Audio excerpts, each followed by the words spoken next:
कल चौटाला में वाणी चल रही थी 5 फरवरी सन 1967 की प्रातः क्लास। तीसरे पेज की दूसरी लाइन में बात चल रही थी, जो पतित तो पावन पाप है उनसे योग लगाने से ही तुम पावन बनेंगे। तो पहले यह पावन बनने की शिक्षा लो। आत्मा जो अपवित्र बन गई है वो पवित्र कैसे बने? आत्मा अपवित्र कैसे बन गई? देवताओं की आत्मा तो पवित्र थी। पवित्र आत्मा पवित्र कैसे बन गई? कैसे का कोई जवाब तो होगा ना। जो दूसरे धर्म की आत्माएं आई, विपरीत धारणा सिखाने वाली आत्माएं आई, उनके संग के रंग में आने से जो देव आत्माएं थी वो पावन से पतित बन गई।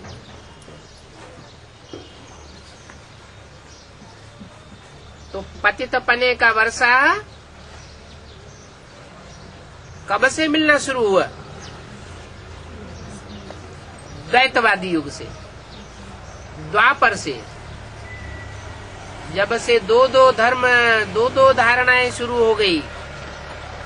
सबसे पहली बात पवित्रता के बारे में। देवताएं जो सतयुग त्रेता में व्यभिचारी थे,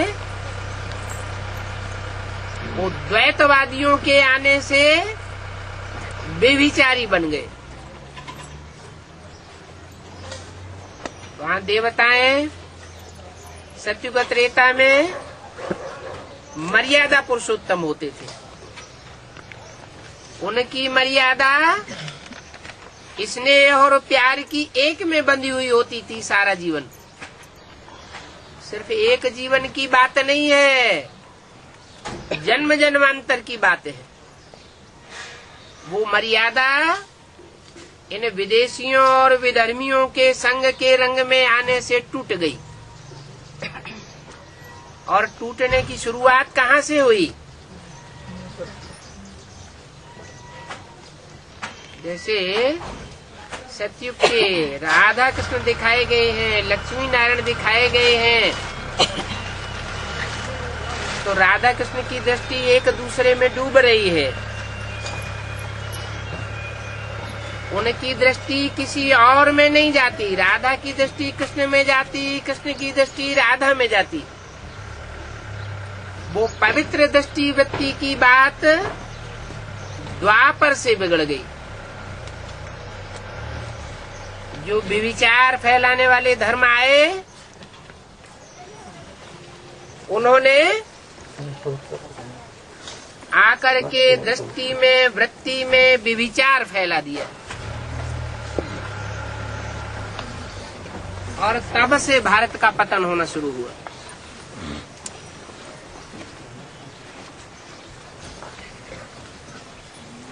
देवात्माएं जो अपवित्र बनी,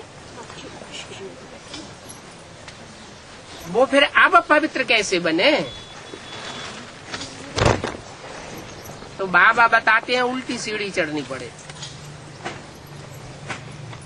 उतरने के लिए द्वैतवादियों का संग लिया, विपरीत धारणा सिखाने वालों का संग लिया। बाप ने जो धारणा सिखाई पवित्रता की, एक में प्रीति रखो, एक में दृष्टि, वृत्ति और कृति, कर्म इंद्रियों की प्रीति रखो। वो धारणा को विधर्मी आत्माओं ने तोड़ दिया और हम उनके देव आत्माएं उनके संग के रंग में आ गई। अब पवित्र कैसे बने? नीचे उतरे विचार से, तो ऊपर कैसे उठेंगे? उनके संग के रंग में आने से हम परमात्मा को भी सर्वव्यापी समझ बैठे, ताकि सर्व में हमारी प्रीति जुट जाए। सब में प्रीति जुटाएंगे तो ऊपर उठेंगे या नीचे गिरेंगे। अभी बाप कहते हैं मैं सर्वव्यापी नहीं हूँ। हर आत्मा में परमात्मा का वास नहीं है। एवर प्योर परमात्मा हर आत्मा के अंदर विराजमान नहीं है। वो सुप्रीम रूह की रूहानियत हर आत्मा में मौजूद नहीं है। अभी बाप कहते हैं मैं एक व्यापी होकर के आया हूँ। उस एक व्यापी को पहचानेंगे और पहचान करके, जान करके, मान करके उससे प्रीति जुटाएंगे तो आत्मा पवित्र बन जाएगी। संग तारे कुसंग बोरे, द्वापर युग से कुसंग लगता चला आया। अभी एक जन्म में संभावना है बाप के आने से कि हम कुसंग को सत्य संग में बदल सकते हैं। दुनिया में सत्य 100% कोई नहीं है। अभी तो कलयुगी दुनिया है, झूठों की दुनिया। सब झूठे हैं, झूठा प्यार दिखाने वाले हैं। उसका मिसाल दे दिया। हिंदुस्तान पाकिस्तान का जब बंटवारा हुआ था, खून की नदियां बही थी, तो अपनी अपनी जान लेकर के भाग खड़े हुए।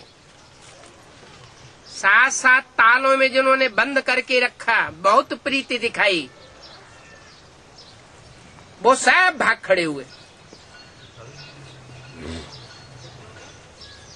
और सिंध हैदराबाद में उन कन्या माताओं को जो बांधेली बना करके रखी गई थी, उनको मौका मिल गया बाबा के पास पहुंच जाने का। जो यज्ञ के आदि में हुआ वो ही सब अंत में होने वाला है। हिस्ट्री में भी आता है कि एक ऐसा टाइम हुआ था जब बड़े बड़े राजाओं ने परमात्मा प्रीति के आधार पर अपनी राजाई, राजपाट और रानियों को छोड़ दिया था।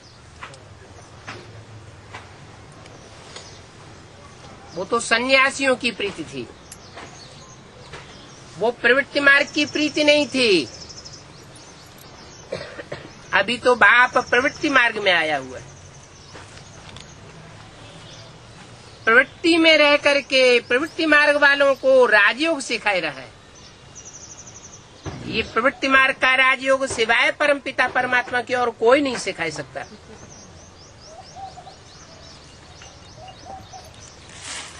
सन्यासियों ने अगर सिखाया होता तो वो अपनी प्रवृत्ति को छोड़ करके क्यों भागते जंगलों में। ये तो बाप ही है जो बेहद की प्रवृत्ति संसार में आकर के जुटाता है और बेहद की प्रवृत्ति भी निभाता है, अंत तक निभाता है। अभी बाप कहते हैं कि तुम्हारी आत्मा जो अपवित्र बन गई वो पवित्र बनती है। एक के संग के रंग से पवित्र बनती है। ये आत्मा रूपी बैटरी है। जैसे बैटरी डिस्चार्ज हो जाती है तो दूसरी बैटरी से जोड़ दी जाती है। तो जो बड़ी बैटरी से बैटरी जुड़ती है उसकी ताकत उसमें आ जाती है। ये आत्मा रूपी बैटरीज तो नंबरवार है। सुप्रीम सोल तो जनरेटर है। उसे बड़ी सी बड़ी बैटरी नहीं कहेंगे। वो बैटरी कभी खलास नहीं होती है। उसके लिए शास्त्रों में कहा गया है, पूर्णमिदं पूर्णमदः पूर्णात् पूर्णमुदच्यते पूर्णस्य पूर्णमादाय पूर्णमेवावशिष्यते। ये पूर्ण है। इस पूर्ण में से पूरा ही निकाल लिया जाए तो भी ये पूरा का पूरा ही बचा रहता है। ये तेज कभी खलास होने वाला नहीं है। आत्माओं का तेज खलास हो जाता है। इसलिए आत्माएं पवित्र से अपवित्र बनती है। आत्माओं का बाप परमात्मा सुप्रीम सोल कभी भी अपवित्र नहीं बनता। कितने भी क्लोज कनेक्शन में आए, दृष्टि के क्लोज कनेक्शन में आए, वृत्ति के को क्लोज कनेक्शन में आए, कर्मेंद्रियों के क्लोज कनेक्शन में आए, जिसकी यादगार शिव के मंदिर में दिखाई जाती है।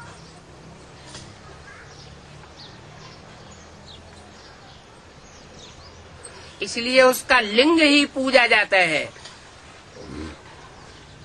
और देवताओं की सब इंद्रियां पूजी जाती हैं,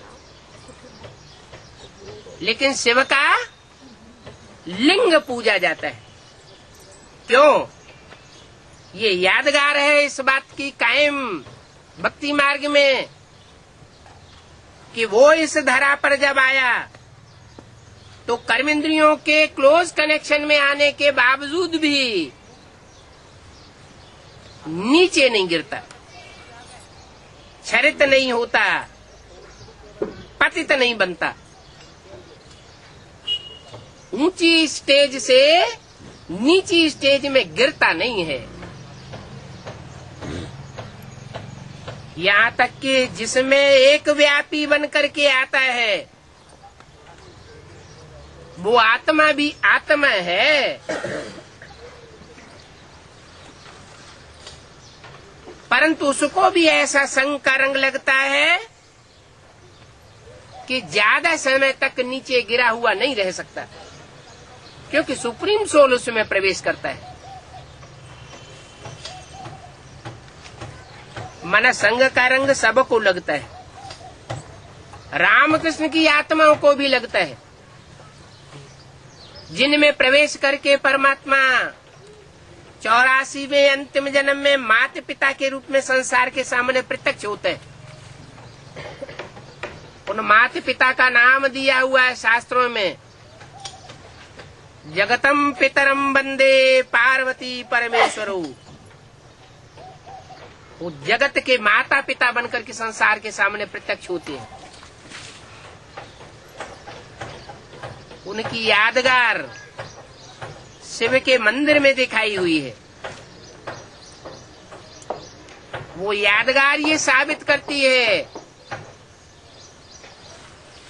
कि योगी जीवन प्रवृत्ति में रह करके योगी जीवन बने, तब बात है। निवृत्त होकर के दूरवाज खुशवाज होकर के पवित्र बन लिए अल्पकाल के लिए, ये कोई बड़ी बात नहीं। और जो भी धर्म पिताएं आए या जो भी फॉलोअर्स हुए वो सब निवृत्ति मार्ग के हुए, चाहे वो इब्राहिम बुद्ध क्राइस्ट गुरु नानक हो और चाहे वो ब्रह्मा हो दादा लेखराज के रूप में, जिनकी पूजा मंदिरों में नहीं होती, मूर्तियां नहीं बनती, मंदिर नहीं बनते, क्योंकि राजयोग का तंत्र वो नहीं समझ सके। इसलिए मुरली में बोला है ब्रह्मा को बाबा बेबी कहते हैं, बेबी माना क्या? बच्चा बुद्धि। अब ब्रह्मा को जो फॉलो करने वाले होंगे वो भी क्या होंगे? वो भी बच्चा बुद्धि। उनकी बुद्धि बेसिक नॉलेज तक सीमित रहती है, एडवांस नॉलेज की गहरी बातों को नहीं उठा पाते। उसके लिए चाहिए बीज रूप स्टेज,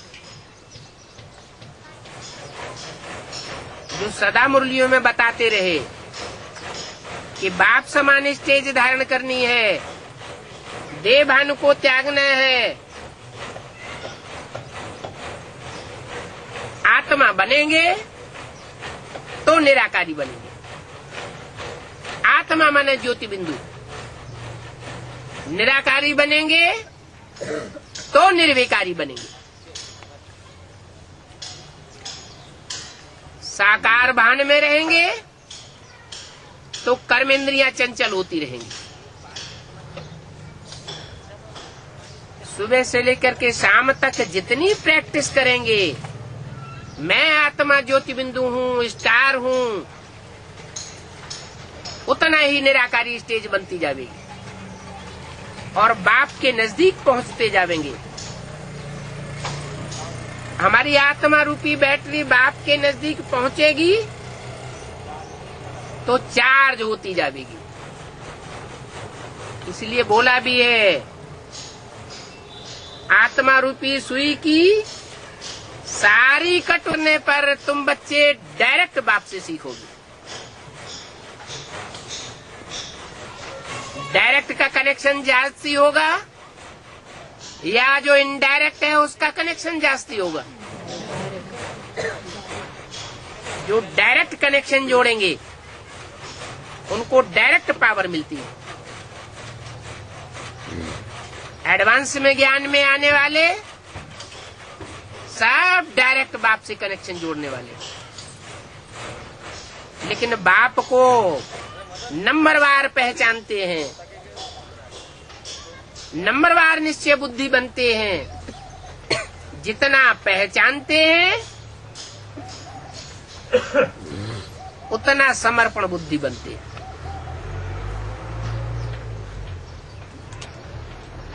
कम पहचानते हैं तो तन मन धन कम ही समर्पण कर पाएंगे। सारा मदार ज्ञान के ऊपर है। ज्ञान माना जानकारी, जानकारी माने पहचान, बाप की पहचान। वो बाप की पहचान वो ही कर सकते हैं जो पहले आत्म की स्थिति में स्थित हो जाए, निराकारी बने। ये बाप समान स्टेज धारण करेंगे तो निराकारी निर्विकारी बनेंगे, निर्विकारी जो है वो निरहंकारी बनेंगे। अहंकारियों को बाप पसंद नहीं करता। सारे विकार माफ हैं। कोई कितना भी कामी हो, कुत्ते जैसा कामी क्यों न हो, वो भी शास्त्रों में गायन है। क्या कि पांडवों का स्वर्गारोहण हुआ तो साथ में कुत्ता भी चला गया। तो बाप ये नहीं देखते हैं कोई कितना नीचे गिरा हुआ है, कितना कामी है, या व्यभिचारी है, या महाकामी है, क्रोधी है, लोभी है, मोही है। ये चार विकार परमात्मा बाप की तरफ से पूरे माफ।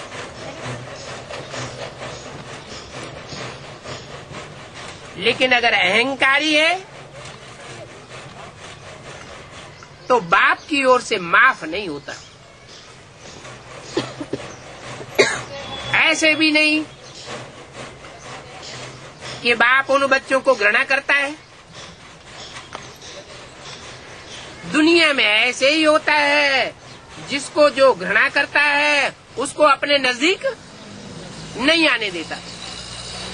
और बाप सुप्रीम सोल ऐसा नहीं है, उसको किसी से घृणा नहीं है। जो अहंकारी थे अहंकारी बच्चे हैं, महादेह अभिमानी हैं, उन बच्चों को भी अपने नजदीक बैठाता है। जाड़ के चित्र में देखो, नास्तिक धर्म से जास्ती अहंकारी तो कोई धर्म नहीं हो सकता है। महा अहंकारी, देह अहंकार जैसे जाता ही नहीं। वो बच्चा बाप के सबसे नजदीक बैठा, लेकिन बाप के अंदर के प्यार और बाहर के प्यार की बड़ी भारी युक्ति है।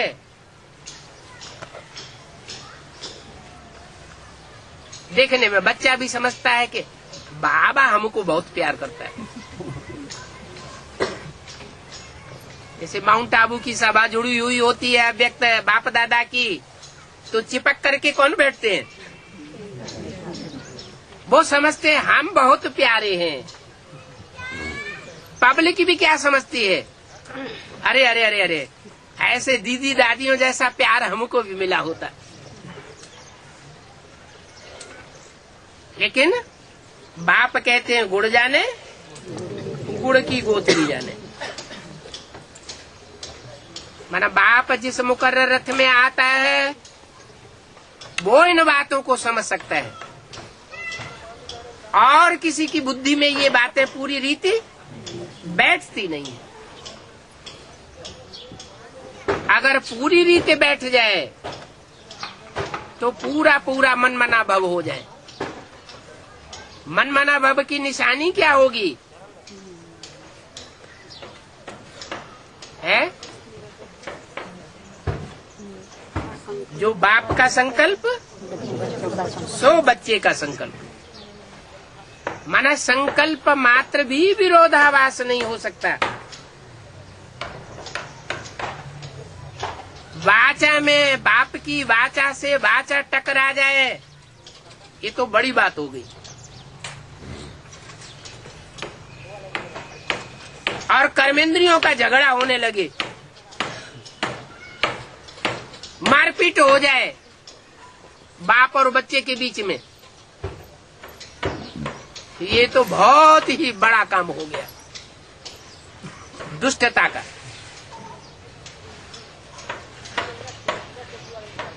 मनमना भव माना संकल्प मात्र भी विरोधाभास नहीं। जो बाप चाहता है वो ही बच्चा करेगा। जो बाप बोलता है बच्चा वही बोलेगा। जो बाप की भाषा सो बच्चों की भाषा। जो बाप बच्चों से कर्म कराना चाहता है बच्चे वही कर्मेंद्रियों से कर्म करेंगे, दूसरा कर्म नहीं कर सकते। अगर करते हैं या बोलते हैं या सोचते हैं बाप के विपरीत सोचते हैं, करते हैं, बोलते हैं, तो इससे साबित होता है कि वो मनमना भव की लिस्ट में नहीं है। ऐसे जो मनमना भव होते हैं वो वही बच्चे हो सकते हैं जिन्होंने बाप को पूरा पूरा अच्छी रीति पहचाना हो। इसलिए कहते हैं कि ज्ञान पहला सब्जेक्ट है। ज्ञान माना जानकारी। 4 सब्जेक्ट्स में पहला नंबर किसका रखा? ज्ञान। उसके बाद ज्ञान के आधार पर योग। जितना ज्ञान होगा गहरा उतनी गहरी याद टिकेगी। ज्ञान अर्थात जानकारी अर्थात पहचान नहीं होगी तो याद भी टिकेगी नहीं। महत्व ही बुद्धि में नहीं बैठेगा कि बाप क्या चीज है। इसलिए बाप कहते हैं मैं जो हूँ, जैसा हूँ और जिस रूप में पार्ट बजा रहा हूँ, उस रूप को कोई बिरले बच्चे हैं जो समझते हैं। न समझने के कारण फिर बुद्धि का योग इधर उधर भटकता रहता है। कहीं देहधारियों में भटकता है, कहीं देह के पदार्थों में भटकता है। बुद्धि एक बात में टिकती ही नहीं, क्योंकि पूरा पूरा जानकारी नहीं है कि बाप से क्या प्राप्ति होती है। बाप से प्रीति बुद्धि होने से क्या प्राप्ति होती है, और कोई भी बात में बाप से विपरीत बुद्धि होने में क्या प्राप्ति हो जाती है। कितना बड़ा घाटा हो जाता है, ये बुद्धि में जब तक बैठा नहीं है तब तक जैसे राजयोग सीखा ही नहीं। ये राज भरा हुआ है। योग माना लगाओ, इसका नाम है राजयोग। लगाओ माने अटैचमेंट। दुनियावी व्यक्तियों में, दुनियावी पदार्थों में अटैचमेंट होता है तो उसकी निशानी क्या होती है?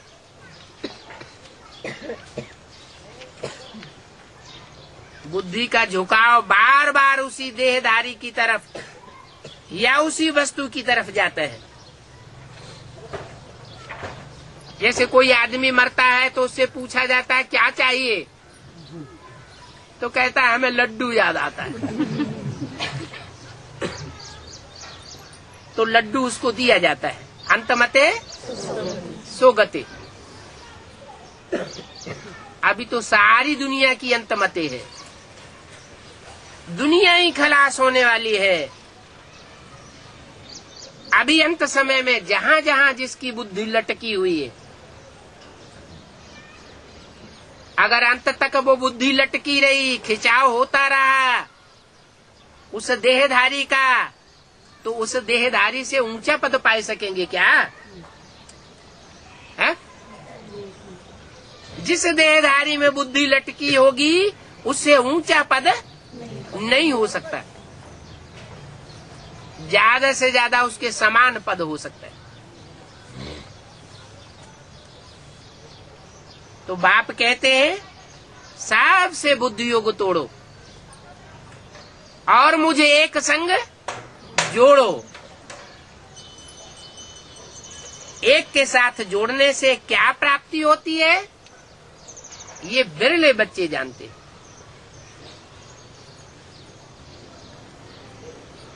ये जानकारी मैं ही आकर के देता हूँ। क्या जानकारी? बाप का परिचय। ये बाप का परिचय बाप के सिवाय और कोई दे ही नहीं सकता। बेसिक नॉलेज में भी वो माँ के रूप में आता है और बच्चों को परिचय देता है कि मैं ज्योति बिंदु हूँ, मेरी आत्मा का नाम शिव है। शिव को बूढ़ी भी कहा जाता है। बूढ़ी माना बिंदी। ये नाम कभी बदलता नहीं है। मेरी आत्मा का नाम शिव ही है और रूप भी बिंदी है। ये रूप भी नहीं बदलता और नाम भी नहीं बदलता। बदलता कब है? कब बदलता है? जब कोई में प्रवेश करते हैं तो मेरा नाम भी बदल जाता है और रूप भी बदल जाता है। मानो मुकर्रर रथ में प्रवेश करते हैं तो नाम क्या हो जाता है? हैं? मुकर्रर रथ में प्रवेश करते हैं तो मेरा नाम शिव से बदलकर क्या हो जाता है? मेरा नाम वो हो जाता है जो 33 करोड़ देवताओं में से और किसी को वो टाइटल नहीं मिलता। शिव का नाम 33 करोड़ देवताओं में से किसी के साथ नहीं जोड़ा जाता, सिर्फ है जिसे देव देव महादेव कहा जाता है, जो देवताओं में सबसे बड़ा देवता है, उसके साथ मेरा नाम जोड़ा जाता है और किसी के साथ नहीं जोड़ा जाता। क्यों? 33 करोड़ देवताओं में एक के साथ ही क्यों जोड़ा जाता और बाकी इसके के साथ क्यों नहीं जोड़ा जाता? शिव ब्रह्मा क्यों नहीं कहते? शिव विष्णु क्यों नहीं कहते? शिव जगदम्बा क्यों नहीं कहते? शिव पार्वती क्यों नहीं कहते? शिव सीता क्यों नहीं कहते? कहते हैं क्या? नहीं कहते। क्यों नहीं कहते? है भोलानाथ कारण क्या है? सबसे बड़ा भाई। क्योंकि वो लव में लीन होने वाली जो स्टेज है, 100% प्यार में डूब जाना, जिसकी परीक्षा भी हो। क्या क्या परीक्षा हो? परीक्षा मन के द्वारा ही नहीं होती है, वाचा के द्वारा भी परीक्षा होती है और कर्मेंद्रियों के द्वारा भी परीक्षा होती है। देखा जाता है कि वो वाचा किसका गुणगान करती है।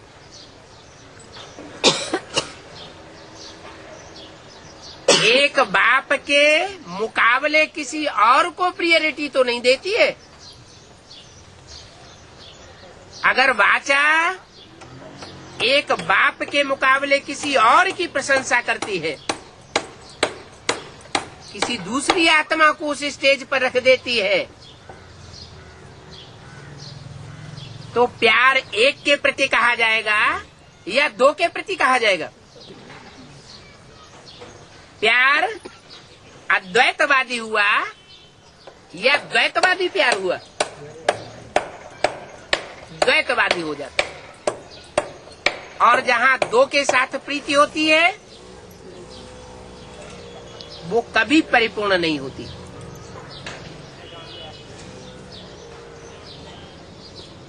भारत में तो खास बोलते हैं, एक पत्नी सदा ब्रह्मचारी। सिखों में भी कहते हैं, राम का मिसाल देते हैं। कौन से विशेष गुण का? मर्यादा पुरुषोत्तम का। तो वाचा में भी एक आकार हो जाए। वो वाचा चाहे माँ के रूप में बोली गई हो ब्रह्मा के मुख से,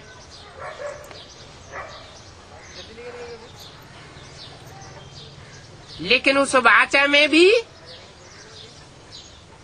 कहीं विरोधाभास न हो। जैसे ब्रह्मा की वाणी है, गुलजार दादी के मुख से चलाई जाती है,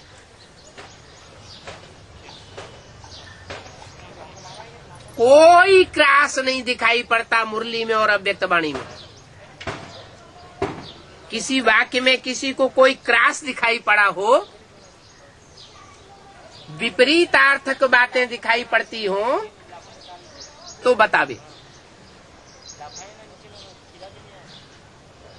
मुरली का कोई पॉइंट अव्यक्त वाणी के कोई पॉइंट को काटता हो तो कोई बतावे। कोई पॉइंट नहीं काटता। अव्यक्त वाणी जैसे मुरलियों के पैरेलल चलती है, साथ साथ चलती है। फिर तो दादा लेखराज ब्रह्मा को भगवान का रूप हो जाना चाहिए। फिर भगवान के रूप में उसकी पूजा क्यों नहीं होती?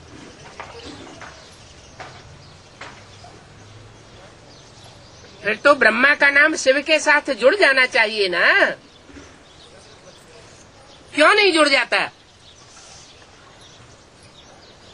जब ब्रह्मा के द्वारा जो भी वाणी बोली गई गुलजार दादी के थ्रू, वो सारी की सारी वाणी इतने वर्ष चलाई गई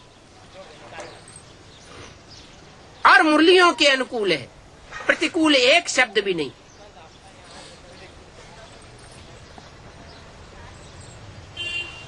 तो दादा लेखराज की सोल गुलजार दादी के द्वारा भगवान का रूप क्यों नहीं होना चाहिए? अरे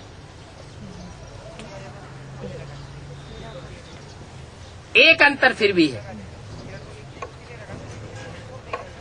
कौन सा अंतर है?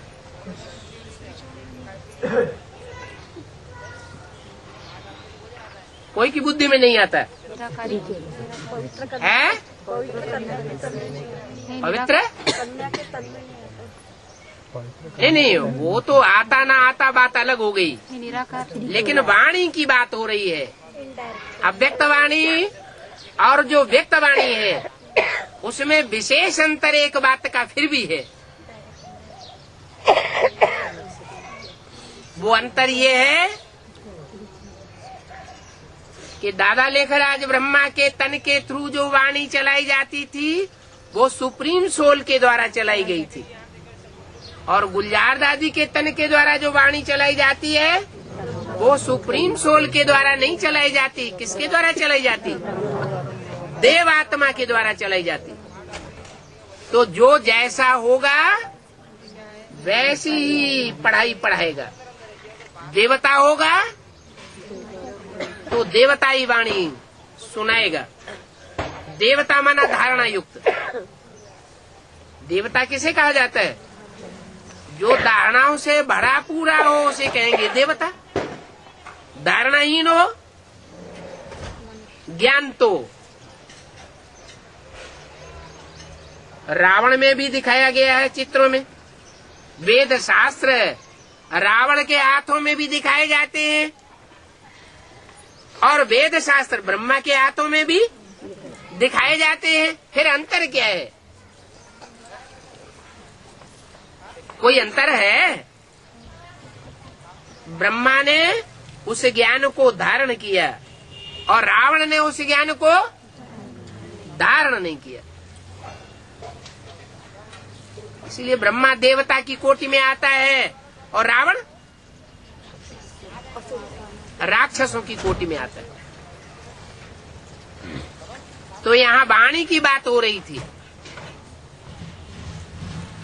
दादा लेखराज ब्रह्मा के थ्रू जो वाणी चली और गुलजार दादी के थ्रू जो वाणी चल रही है उसमें खास अंतर किस बात का है? गुलजार दादी के जो द्वारा वाणी चल रही है उसमें धारणा के पॉइंट्स आते हैं, क्योंकि देव आत्मा की वाणी है। देव आत्मा ज्ञान सुनाएगी। देवताओं में ज्ञान होता है या धारणा होती है? धारणा होती है।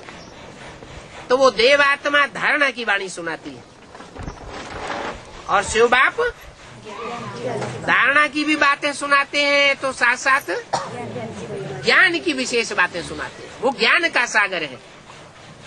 ये नहीं कहा जाता कि मैं धारणाओं का सागर हूँ। मेरा टाइटल सर्वगुण संपन्न 16 कला संपूर्ण संपूर्ण हिंसक मर्यादा पुरुषोत्तम मेरा टाइटल है। किसका? किसका? शिव बाप का। ये मेरा टाइटल नहीं है। मैं ज्ञान का सागर हूँ, प्यार का सागर हूँ, मुक्ति जीवन मुक्ति दाता हूँ, लेकिन सर्वगुण संपन्न 16 कला संपूर्ण मैं नहीं बनता। मैं तुम बच्चों को बनाता हूँ। जो ज्ञान मेरे अंदर है वो ज्ञान तुम बच्चों के अंदर भी आता है। तुम बच्चों के अंदर आता है, ये नहीं कहा इसके अंदर आता है। किसके अंदर? ब्रह्मा बाबा ब्रह्मा सरस्वती के अंदर वो ज्ञान आता है, ये नहीं कहा। तुम बच्चों के अंदर आता है। तो बाप ज्ञान का सागर, तो उसकी वाणी भी ज्ञान से भरी पूरी होती है। ये अंतर है ब्रह्मा की वाणी में और सुप्रीम सोल की वाणी में। ये अंतर होने के कारण ब्रह्मा शिव बाप से मिलकर के एक आकार नहीं हो सकता। अगर एक आकार हो गया होता तो शिव ब्रह्मा भी कहा जाता। शिव ब्रह्मा नहीं कहा जाता, शिव विष्णु भी नहीं कहा जाता। विष्णु ज्ञान सुनाता है कि नहीं सुनाता है? हैं? सुनाता है? नहीं सुना, गूंगा है। विष्णु ज्ञान सुनाता है या गूंगा है? हैं? सुनाता है। शास्त्रों में तो दिखाया है कि ज्ञान कलश किसके द्वारा बांटा गया है? लक्ष्मी के द्वारा बांटा गया। तो जो लक्ष्मी है वो तो धारणा की देवी है ना। लक्ष्मी में जगदम्बा में फर्क दिखाया गया है। क्या फर्क है? जगदम्बा अपने भक्तों की सर्व मनोकामनाएं पूरी करती है और लक्ष्मी धन की कामना पूरी करती है। कौन से धन की बात है? ज्ञान धन की बात है। ईश्वर का दिया हुआ धन पहला पहला कौन सा है? ईश्वर जब इस धरा पर आता है तो पहला पहला कौन सा धन देता है? ज्ञान धन देता है। वो ज्ञान धन जो देता है वो ही धन लक्ष्मी देती है। किसके द्वारा देता है? नारायण बनने वाले के द्वारा देता है। तो लक्ष्मी कहाँ से देती है? लक्ष्मी से धन मांगते हैं। बाबा कहते हैं लक्ष्मी के पास धन कहाँ से आया? नारायण से आया। तो शिव का जो ज्ञान धन है वो पहले पहले किसने लिया है? नारायण ने लिया। नारायण ने लिया और लक्ष्मी ने नारायण से लिया। तो अंतर पड़ जाता है। क्या अंतर पड़ जाता है? कि लक्ष्मी भी बाप टीचर सदगुरु का रूप नहीं हो सकती। मैं बाप भी हूँ, टीचर भी हूँ और सदगुरु भी हूँ। बाप भी कोई साधारण बाप नहीं, सुप्रीम बाप, माना बापों का बाप। जो भी धर्म पिताएं हैं उन सबका बाप और सुप्रीम टीचर। और जो टीचर्स हैं उनको कोई न कोई पढ़ाई पढ़ाता है। लेकिन मैं ऐसा टीचर हूँ जिसको कोई भी पढ़ाई नहीं पढ़ाई सकता। राजयोग की भी पढ़ाई है ना। ये राजयोग की पढ़ाई सुप्रीम टीचर को कोई नहीं पढ़ाई सकता। वो सारी दुनिया को पढ़ाता है, उसको कोई नहीं पढ़ाता। इसलिए वो सुप्रीम टीचर है। और सदगुरु, बाकी दुनिया में जो भी गुरु हैं वो सब देहधारी गुरु हैं। उनको सदगुरु नहीं कहा जाता। कहते भी हैं एक सदगुरु अकाल मूर्त, कि दो चार सदगुरु अकाल मूर्त, एक सदगुरु अकाल मूर्त। तो जो एक सदगुरु है वो ही सच्चा है। सत्य माना सच्चा। कैसा गुरु? सतगुरु। तो बाकी गुरु कैसे हो गए? बाकी सब गुरु नंबरवार झूठे हो गए। भले कहते हैं गुरुर ब्रह्मा गुरुर विष्णु गुरुर्देवो महेश्वर। ब्रह्मा को गुरु मान लेते हैं, विष्णु को गुरु मान लेते हैं, शंकर को गुरु मान लेते हैं। लेकिन शंकर में से अगर शिव को अलग कर दिया जाए तो वो सब रह जाएगा। वो अपनी ही सदगति नहीं कर सकता, तो दूसरों की सदगति कैसे करेगा? सदगति तब ही कर सकता है जब दोनों बाप बेहद के बाप मिलकर के एक आकार हो जाए। आत्माओं का बाप वो भी बेहद का बाप है, और मनुष्य सृष्टि का बाप वो भी बेहद का बाप है। दोनों बाप मिलकर के जब एकाकार बन जाते हैं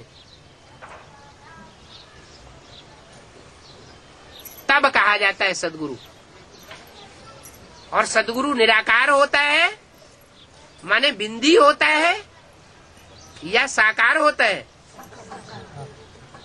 सदगुरु सदगति करेगा तो क्या सिर्फ आत्मा की सदगति करेगा? शरीर की सदगति नहीं करेगा। सिर्फ आत्मा की सदगति करे तो कहेंगे 500 करोड़ की सदगति करके जाता है। करता है, एक जन्म की करता है सबकी, लेकिन अनेक जन्मों की सदगति और उसमें ये जन्म भी शामिल हो, वो सिर्फ एक सदगुरु ही करता है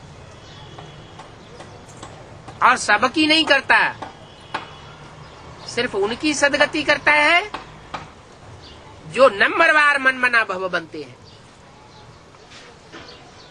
बाप के संकल्पों में मिलकर के एक हो जाते हैं, बाप की वाचा में मिलकर के एक हो जाते हैं और बाप के डायरेक्शन के अनुसार कर्मेंद्रियों की चलन में एक हो जाते हैं।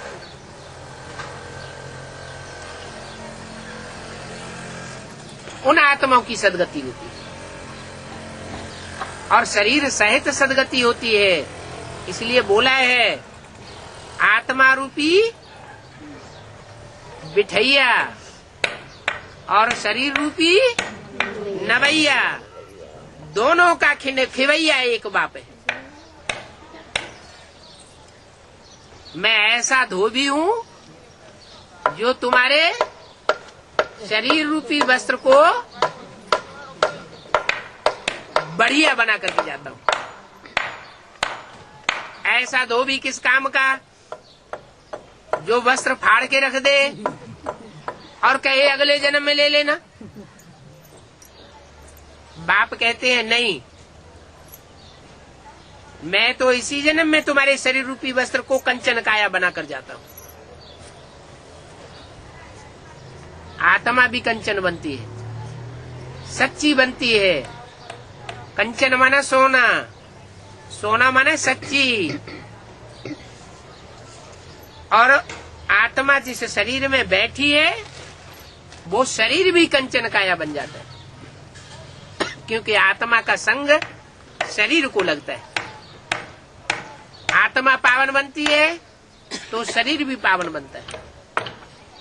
जिनकी आत्मा पूरी पावन नहीं बनेगी, 16 कला संपूर्ण सर्वगुण संपन्न, उनका शरीर भी इस जन्म में पावन नहीं बन सकता। ये अपवित्र शरीर उनको छोड़ना पड़ेगा। परम धाम में लंबे समय के लिए नंबरवार वापस जाना पड़ेगा। मैं तुम्हें ऐसी युक्ति बताता हूँ, ऐसा राजयोग सिखाता हूँ, तुम इसी जन्म में इसी शरीर से आत्मा और शरीर दोनों को कंचन बना लेंगे।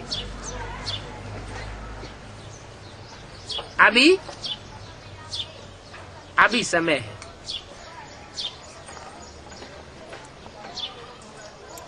अभी फिर भी समय है बाप को पहचानने का और बाप का संग का रंग लेने का। संग का रंग लेने का मतलब ये नहीं कंधे पे चढ़ के बैठ जाए। ऐसे बहुत होते हैं कि सरेंडर हो जाते हैं और कहते हैं हम तो साथ ही रहेंगे,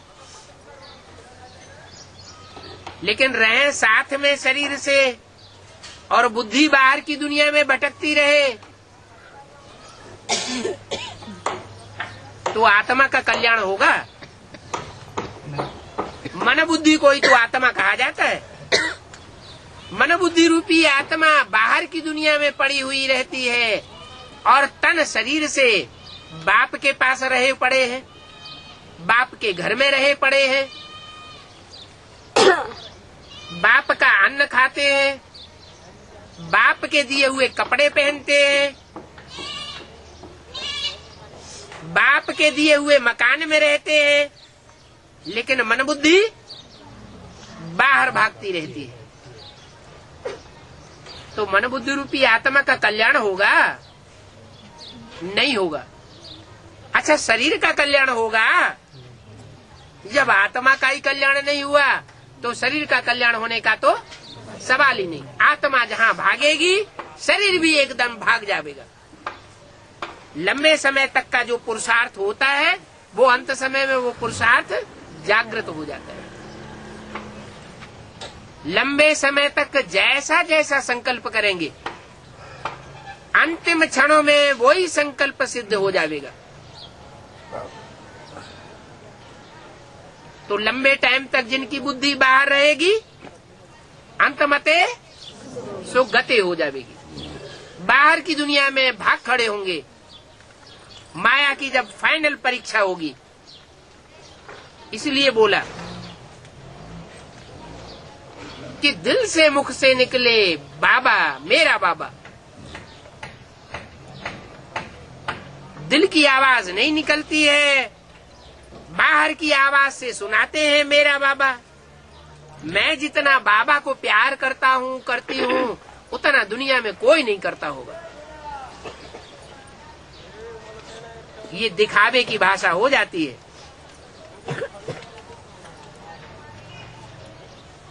जिसके अंदर में भरा होगा मेरा बाबा, उसके चेहरे में और चलन से दिखाई पड़ेगा। क्या क्या दिखाई पड़ेगा?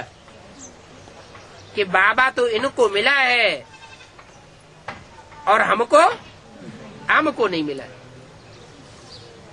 चेहरा ही ये साबित कर देगा, दृष्टि वृत्ति ही ये साबित करेगी कि इनको बाप मिला है। दो शब्द भी किसी को सुनाएंगे ऐसी स्टेज में, वो दो शब्द भी वो अनुभूति के शब्द होने के कारण सुनने वाले के दिल में घर कर जाएंगे। वो बाप का बन जाएगा, देहदारी का नहीं बनेगा, क्योंकि चेहरे से और चलन से शिव बाबा दिखाई देगा। तो प्रीति, प्यार, लगाव, योग, ये सब एक ही शब्द के अर्थ हैं। इसलिए बाबा कहते हैं योग नहीं लगता, योग नहीं लगता, ये कहना बंद कर दो। क्यों? क्योंकि योग की भाषा कहने से वो हठ योगियों का योग हो जाता है। क्या कहो? शिव बाबा की याद। जो चीज आंखों से देखी जाती है, कर्मेंद्रियों से अनुभव की जाती है, वो याद आती है या नहीं आती है? जरूर याद आती है।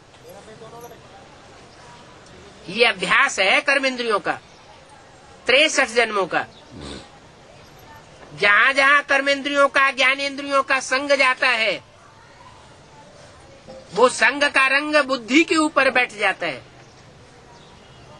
मन बुद्धि के ऊपर जो संग का रंग बैठता है वो याद जरूर आता है।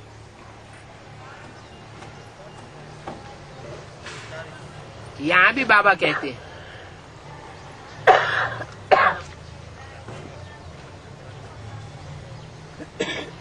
कि राज परिवार में वो ही आवेंगे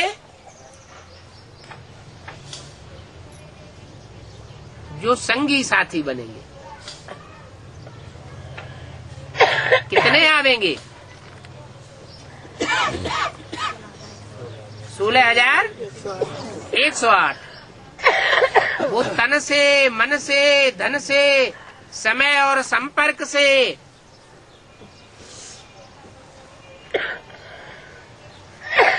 सरेंडर होने वाले होंगे या नॉन सरेंडर होंगे। उस लिस्ट में बांधेली माताएं आएंगी या नहीं आएंगी? है? वो तो तन से संग नहीं दे पाती है, धन से भी संग नहीं दे पाती है, धन उनके पास होता नहीं, पति के बंधन में होता है, तन भी नहीं, धन भी नहीं, समय भी नहीं दे पाती ईश्वरीय सेवा में, संपर्क में भी नहीं आ पाती, संबंधियों की ताकत भी नहीं लगा पाती, सारे संबंधी उनको छू छू करते हैं। फिर मन जो है वो सरेंडर होता है। तो मन जब लगातार सरेंडर रहेगा फाइनल परीक्षा तक, तो रिजल्ट क्या निकलेगा? अंत मते सोगते हो जावे। उनकी मन बुद्धि बाप के साकार संग से दूर होते हुए भी, शरीर से, कर्मेंद्रियों से दूर होते हुए भी अंत में रिजल्ट क्या आवेगा कि वो बाप के नजदीक पहुंच जाएंगे और 16,000 की लिस्ट में आ जाएंगे।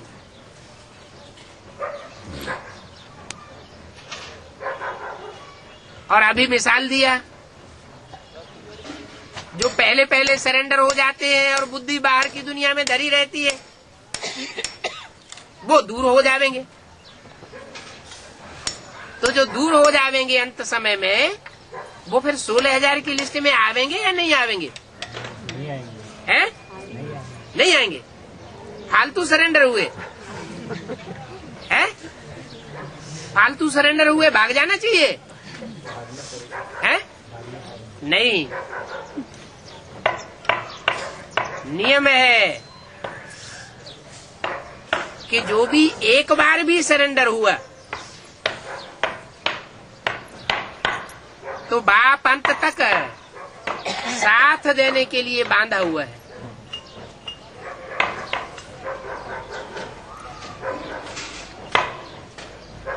हाँ, ये हो सकता है कि भागने वाले राजकुल के चांडाल बन पड़े, दास दासी बन पड़े। अब ये बात दूसरी है कि फर्स्ट क्लास दास दासी बनते हैं। फर्स्ट क्लास दास दासी माने माँ बाप, या थर्ड क्लास दास दासी बनते हैं। ओम शांति।